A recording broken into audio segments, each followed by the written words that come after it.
What's up, everybody, and welcome to this week's edition of Davinci Cases.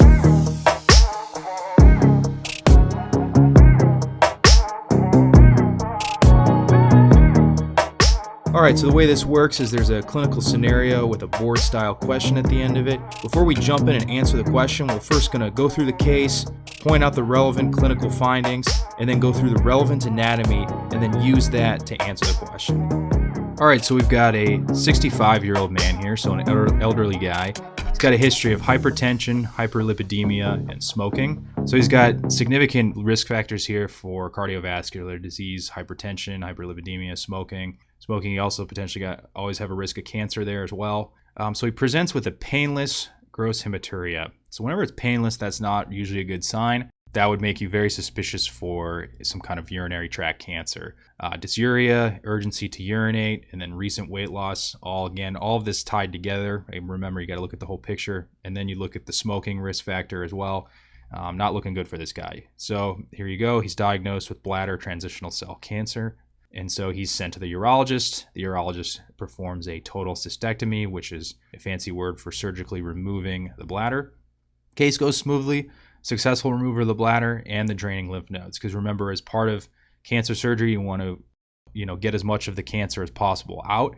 And so part of that involves often with removing an organ or part of an organ, you want to remove lymph nodes as well that could potentially be draining that area to prevent any further metastasis of the cancer. It's the same kind of concept of removing axillary nodes for breast cancer surgery. So he comes for a follow-up. Patient presents, he's complaining of a deep ache in his medial thigh that increases when he walks.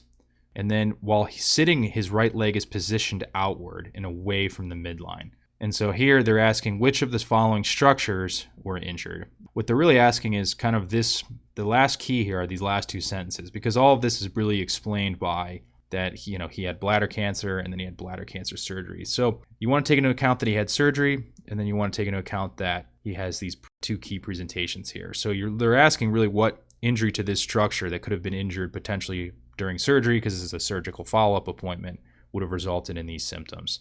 So let's first look at this at the way his legs in the neutral position while sitting are positioned away from the midline. So remember, removing away from the midline is abduction.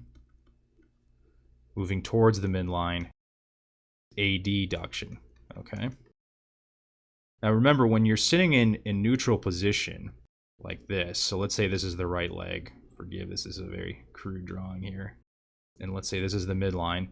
If he's positioned out this way, that means his leg is in the abducted position in the neutral position. So that means his abductor muscles for the lower extremity are acting completely unopposed. Because if in normal neutral position, if there was no injury, you'd have the adductor muscles pulling in the opposite direction, which would essentially hold the leg in a neutral position here. But if you lose adduction, then these muscles act unopposed and they pull the leg outward, and that's why his right leg is positioned outward away from the midline. So it's starting to lean that his adductor muscles could be affected here. And so that's what we're getting at here. We're asking, what does that indicate? We pretty much answered that. He's lost his adductor muscles, loss of adduction here. So the main muscles for that are adductor longus, adductor brevis, and then adductor magnus, and then gracilis. You can see these muscles here. You can see by the attachment on the medial aspect of the femur here. And so again, muscles contract, they pull closer together, and so it makes sense they pull the leg towards the midline. These are in the medial aspect here. You can see that here. Here's a couple of them, adductor longus and gracilis here, indicated here in this medial compartment. And so what you want to be thinking of is that significant loss of adduction here. You want to be thinking about what nerve. So the nerve that's responsible for innervating the muscles that carry out adduction is the obturator nerve. And so that the obturator nerve travels in the pelvis, so it could definitely be at risk for pelvic surgery where you're, operating on the bladder. So let's keep moving through some of the other symptoms.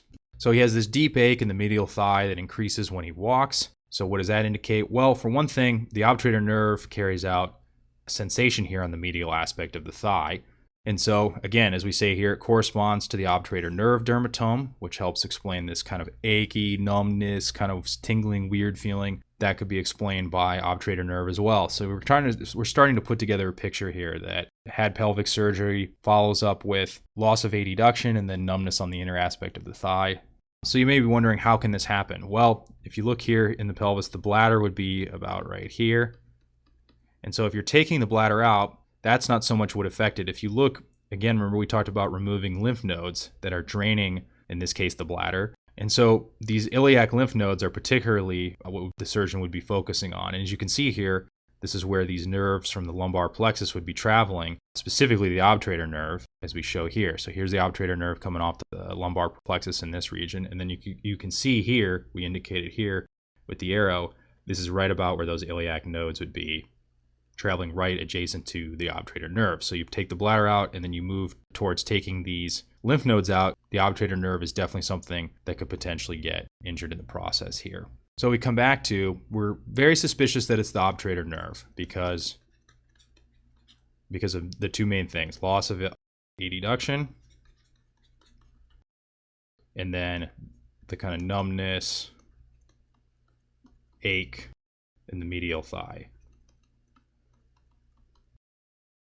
And so as we pointed out, the obturator nerve is definitely at risk when you're removing the draining lymph nodes. Same kind of thing in women if they're undergoing a hysterectomy for some kind of uterine cancer. You're going to be removing lymph nodes that would be draining the uterus. And so you can definitely see this type of follow-up presentation in women as well. So let's just go through the answer choices here to further confirm if this is the obturator nerve. So the sciatic nerve, you're going to more see kind of a foot drop. Remember, if you have like a disc herniation or some kind of spine pathology, that can be severely dramatic and lead to a foot drop. If the common iliac artery was injured, sure, that's in the region, but it would have produced a severe internal hemorrhage. It would have been more an immediate problem for the surgeon to deal with rather than a follow-up. The femoral nerve innervates the knee extensor muscles, so their presentation would be they'd be complaining of inability to extend the knee, and which this patient's not complaining of. Obturator nerve is loss of hip adductor muscles and then inner thigh sensation. Definitely corresponds to what this patient's presenting with. And then pudendal nerve in males specifically would be erectile dysfunction, which this patient isn't complaining of either.